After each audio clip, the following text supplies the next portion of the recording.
Hello guys, today I want to present my updated deck profile for the current Nationals format. I have not played in the Nationals yet, and I don't know if I plan to, but if I would probably play this list or something alike, simply due to, with my testing, this is what I could find. So, what do we have to first, consider in this format? Everybody is playing Drone Lockbird. This is the first thing that you have to know because Super Heavy Samurai, if you do not hand trap that deck, you can go game 2. Because of things that they can do, like hand looping you for 2 and putting down 2 negates. Only very specific hands could beat that, and even then they have follow-up, so you have to deal with their follow-up too. Kashtira you have to deal with, which is a deck that pretty much doesn't care at all if you hand trap them because they always have Birth or Theosis or whatever they need to search. So don't expect one hand trap to kill that. And you need to also expect that Pearly is running around. And the Pearly deck has Noir, which is quite hard to out if your opponent knows what they're doing. If they don't know what they're doing, you can deal with it. And I will not post a side deck, but I will tell you that a side deck will require at least 4 Kaijus in it from my testing. And also I will say that I am missing a card in this deck so far, and I will tell you which one I will replace. It's currently in order for me, but we'll get to it. And yeah, so we have to consider how do we beat all the hand traps that are running around. And we also have to make as good of a deck as possible while playing those around those hand traps. And maybe playing some hand traps ourselves. So anyways, let's get to the deck profile. Some stuff has changed since my last profile because I found some cards to be better than others. First of all, ritual lineup, we still play the same lineup as usual. You could consider cutting White Knight, but I personally like him since he interacts favorably with Kashtira. Like, if they activate Birth, you just shotgun him and destroy the Birth as soon as possible. Albazoa has become way more important in the deck simply because if you summon him, you have an end board of 1 interruption and a big beefy boy. And that is quite solid. And you could technically have 2 interruptions depending on how you play it. I will also be posting a video separately of this, which explains how you play around hand traps. And we'll get around that.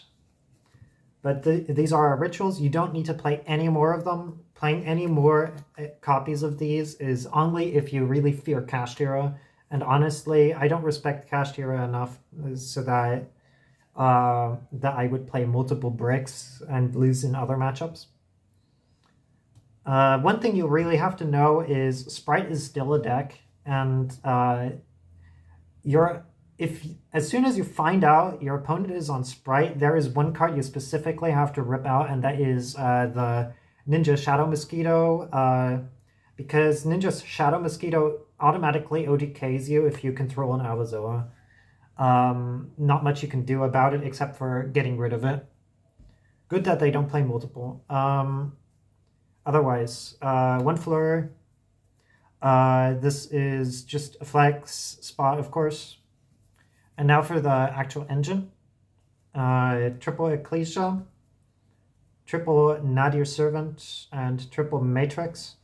One thing where this engine suffers mainly is going first. You often like break, or your end board is very underwhelming, if I could say so, unless you like open specifically Nadir. Going second, of course, these cards pop off extra due to Matrix being insane going second, and people don't know that Matrix is insane until they read it. Otherwise, Nadir Servant is pretty much the most powerful card in the deck, simply because it allows you to play around hand traps as well as just starting your stuff. especially right now. I'll explain it in the separate video. Okay, then for bricks and situational cards, one Calamity, two Macabre. You need to play two because otherwise your grind game is ruined and the Dogmatika engine just doesn't grind without the second one. You need to have this option, otherwise you will like do nothing when you activate your second matrix because your engine is like exhausted. One punishment. This is so important that you play this, for God's sake. If you ever think about cutting this, just play against Pearly and let them vanities fiend you, and you'll know why I play this. And also, it's just a premium interruption. Okay, that is it for Dogmatika cards. But we also play one Aluber. We don't play more simply because he has one task in this deck. And we play two Albas and one incredible Ecclesia the Virtuous, replacing the Quem because Quem sucks. The issue with Quem is she is very situational. Like, the only way you trigger Quem is either your opponent somehow goes into the extra deck, or you somehow manage to Mirror Jade on their turn, and then abuse the fact that Mirror Jade sends a monster from the extra deck to somewhere else to trigger Quem and summon a Fallen of Albaz. Also, she foolishes a Fallen of Albaz. Well, Incredible Ecclesia, first of all, she has the recycle effect that Cartesia has. And also, no, we're not playing Cartesia in this deck. We're just playing Incredible Ecclesia. And second of all, as you can special summon her if your opponent controls more monsters. She's a Cyber Dragon. And you can tribute her to summon Fallen of Albaz, which is an interruption. And the most important thing about her, she's a light spellcaster with 1500, 1500, so attack equals defense. And you know what that means. I hope. And to round off the Despia package, we're playing two opening. You could play three, and if you play three, I would play a little bit more I would play Bestials and whatever, as much Despia stuff as possible, because you want the utility and the redundancy of the branded engine to be less. So you have more recursion and triple branded fusion. Branded fusion is the best play into draw that this deck has. And technically, there's one card missing that I want to summon off of this. Specifically in game 2 or 3, depending on if I won or lost the game. You can play Ibli, but Ibli plays so much harder into Droll and Lockbird, and it's just not the way, in my opinion. While Branded Fusion, your opponent has to Ash Branded Fusion, and if they Ash Branded Fusion, Nadir is going to resolve, and if Nadir is going to resolve, you guaranteed have at least one interruption, like no matter what they do. But yeah, 3 Branded Fusion, super important, and Aluber's only job is to search Branded Fusion. And no, we are not playing the Quem, even though she would be a target for opening. Then for non-engine, triple Ghost Ogre, triple Drone Lockbird, 1 Magnamut, 1 Durasworm, and triple Imperm, as well as 2 Tactics Tasking and 1 Talents. Ogre could be anything. I'm choosing Ogre right now because Ogre interacts with Birth, and Birth is like the most broken card in Kashtira.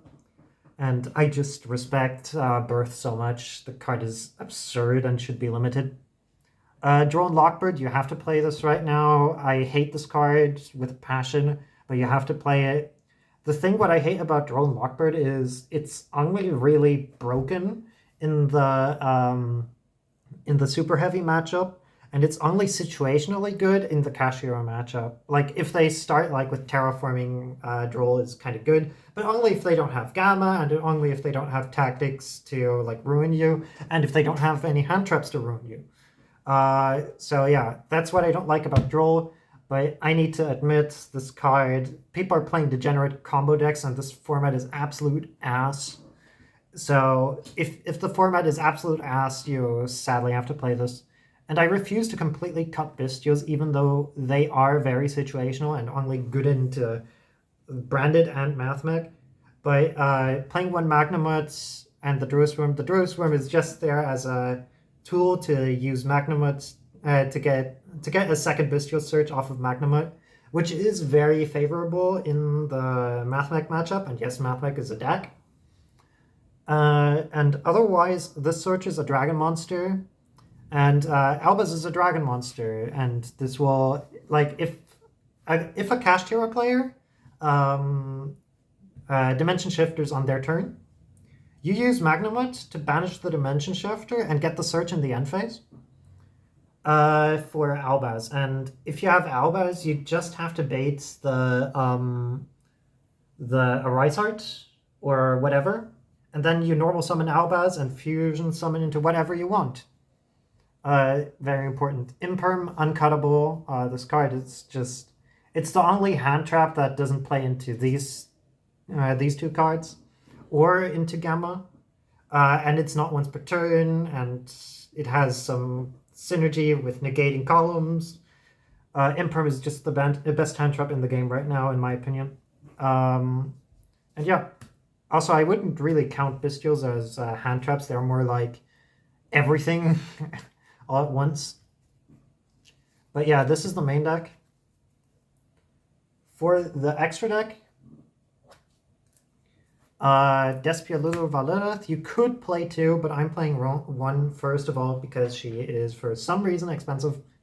And for second, like, I can make do with one. Psyframe Lord Omega.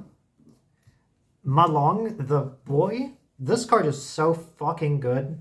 Like, even if Pearly, like, protects their monsters, if you punishment them, you just send this and then bounce the monster.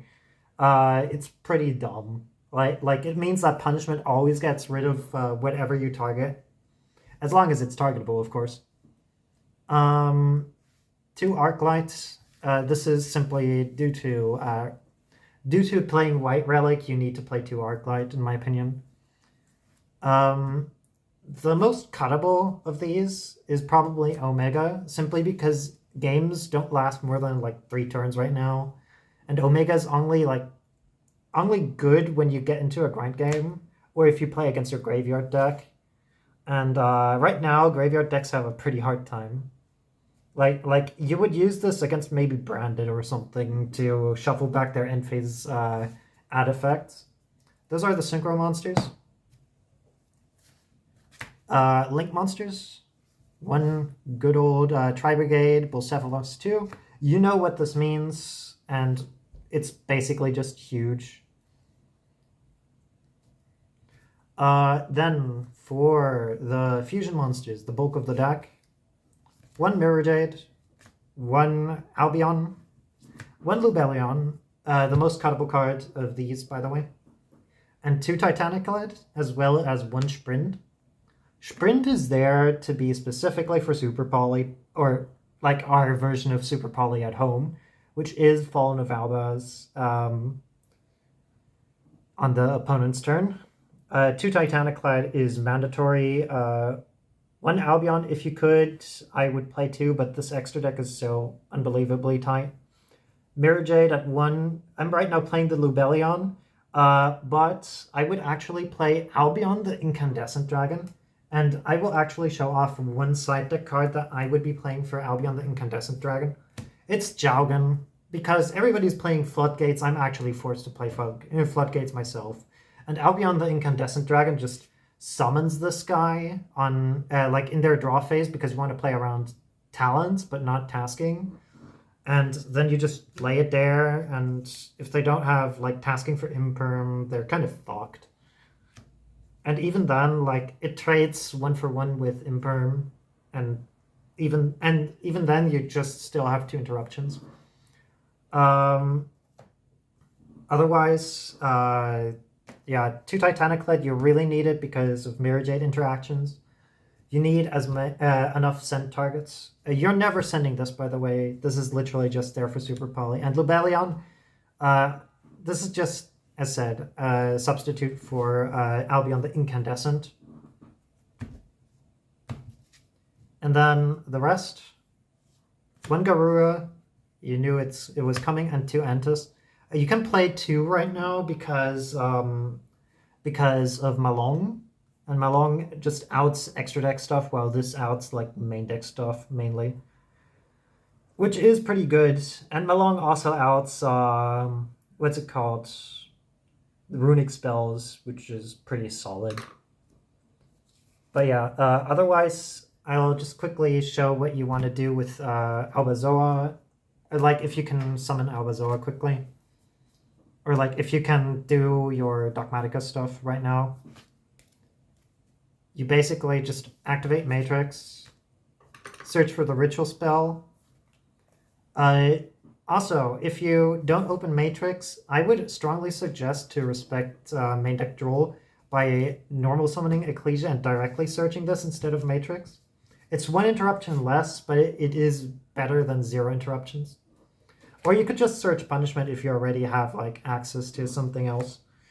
And Punishment is often pretty solid in its own world. So now you may do Calamity, and then Calamity sends Ludo.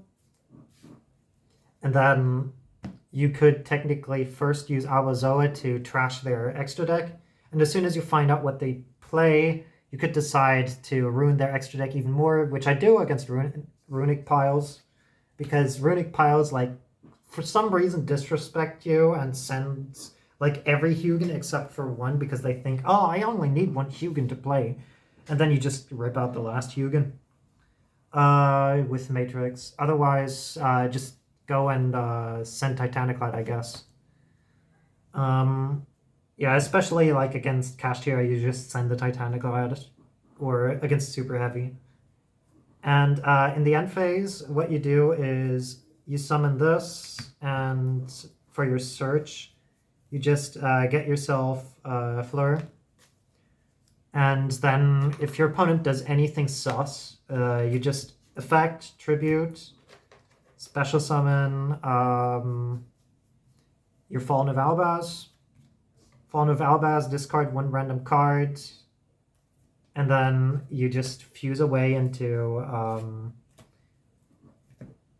either this, or if you can, directly into this. And against Kashtira, sometimes this. So yeah, wow, so redundant. But you just get an additional interruption out of this because Albaz Super Poly sometimes equals in 2 and sometimes equals in 1 disruption. And especially if you get Mirror Jade, you just get so much value out of it. And then in the end phase, if you summon specifically Mirror Jade and used its effect to banish, you get this back to hand, which is nice. And as said, this card kind of breaks boards because she's a Cyber Dragon. And like even into like Labyrinth, where they don't have any extra deck monsters, you can special summon her and then like normal summon the normal Ecclesia in case she didn't resolve, and you should be good. Otherwise, that's the deck. I will post an additional video later on about how to specifically beat Droll in this deck. I already showcased a little bit of stuff. Yeah. See ya, guys. Till the next video.